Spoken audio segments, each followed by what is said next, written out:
Hi అండి. ఇవాళ మనము పాస్తా చేసుకుందామండి. మసాలా పాస్తా చేస్తున్నాను. ఇప్పుడు దీన్ని మనం బాయిల్ చేసుకుందాం ఫస్ట్. ఆల్రెడీ నేను వాటర్ పెట్టుకున్నానండి పొయ్యి మీద. ఇప్పుడు ఈ దాంట్లో వేసేద్దాము. వాటర్ బాయిల్ అవ్వటం స్టార్ట్ అయ్యిందండి. ఇప్పుడు దీంట్లో మనం కొంచెం సాల్ట్ వేసుకుందాము. నేను ఇప్పుడు ఇద్దరికి చేస్తున్నానండి పాస్తా. ఆ క్వాంటిటీ ఇద్దరికి అయితే సరిపోతుంది. దీంట్లో కొద్దిగా ఆయిల్ కూడా వేసుకుంటున్నాను. ఇప్పుడు మనం పాస్తా వేసేసుకుందాం దీంట్లోకి. బాయిల్ అవనిద్దామండి. ఈలోపు దీంట్లోకి మనం వెజ్జెస్ కట్ చేసుకుందాం. దీంట్లోకి వేసే వెజ్జెస్ అండి ఇవి.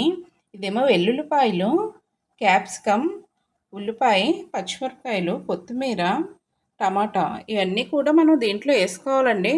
కొంచెం సన్నంగానే కట్ చేసుకోవాలండి ఇవి. నేను టమాటా, ఉల్లిపాయ కొంచెం సన్నంగా కట్ చేసుకున్నాను. క్యాప్సికమ్ మట్టు కొంచెం పెద్ద ముక్కలు కట్ చేసుకున్నాను. పాస్తా అయితే బాయిల్ అవుతుందండి. ఇది మనం ఒక 90% మాత్రమే కుక్ చేసుకోవాలి. ఇంకొక 5 మినిట్స్ పడుతుందండి కుక్ అవటానికి. అయితే ఉడికిపోయిందండి. ఇలా చిల్లులు గరిటె తీసుకుని దీంట్లోకి వడగట్టుకుందాం. వడకట్టేసుకున్నానండి. తర్వాత వెంటనే ఒక గ్లాస్ వాటర్ అయితే వేసుకోవాలి. వేసుకోవటం వల్ల ఇది కుకింగ్ అక్కడతో ఆగిపోతుంది.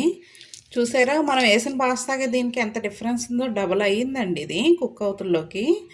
సాఫ్ట్గా కుక్ అయిందండి ఇది. చాలా సాఫ్ట్గానే కుక్ అయింది.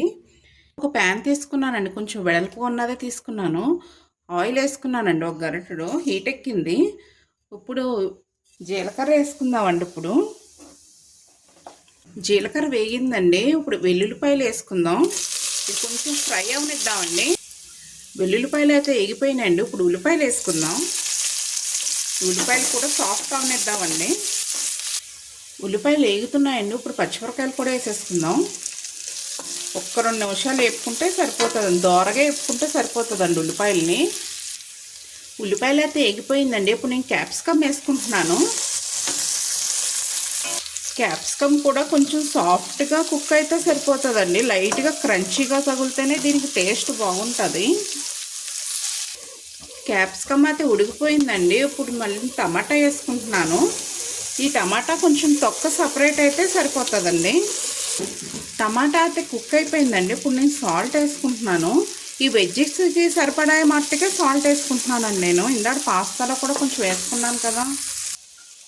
ఇప్పుడు దీంట్లోకి నేను స్పైసెస్ వేసుకుంటున్నానండి. కొద్దిగా కారము ఎంత వేసుకుంటలేదు, కొంచెం వేసుకుంటున్నాను.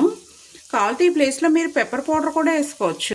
అలాగే గరం మసాలా కూడా వేసుకుంటున్నానండి. అలాగే ధనియాల పౌడర్ కూడా వేసుకుంటున్నాను. అలాగే జీలకర్ర పౌడర్ కూడా వేసుకుంటున్నాను.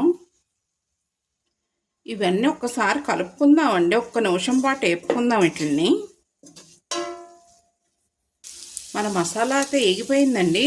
ఇప్పుడు సాస్ వేసుకుందాము. ఇది హోమ్ మేడ్ సాస్ అండి. నేను ఇంట్లోనే ప్రిపేర్ చేశాను ఈ సాస్ని. చాలా బాగా కుదిరింది ఇది.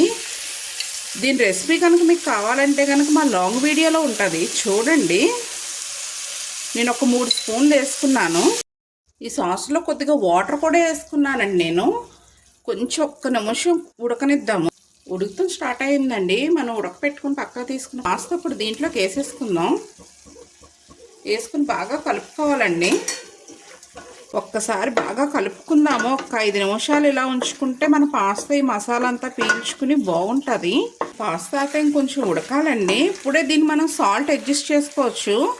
నేను చూసానండి కొంచెం తక్కువ ఉన్నది నా దాంట్లో. నేను కొద్దిగా సాల్ట్ వేసుకుంటాను. మన మసాలా పాస్తా అయితే రెడీ అయిపోయిందండి. పైన కొంచెం కొత్తిమీర చిమ్ముకుందాం. ఇప్పుడు ఒక ప్లేట్లోకి సర్వ్ చేసుకుందామండి వీటిని. మన పాస్తా అయితే రెడీ అయిపోయిందండి. చాలా బాగా కుదిరింది.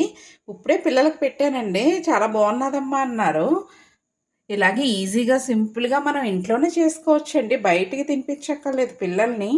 ఈవినింగ్ వాళ్ళు స్కూల్ నుంచి వస్తుల్లోకి ఇలా స్నాక్ చేసి పెట్టామంటే వాళ్ళు చాలా బాగా తింటారు పిల్లలు.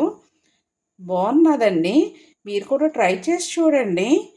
ఈ వీడియో కనుక మీకు నచ్చినట్టయితే లైక్, షేర్ అండ్ సబ్స్క్రైబ్.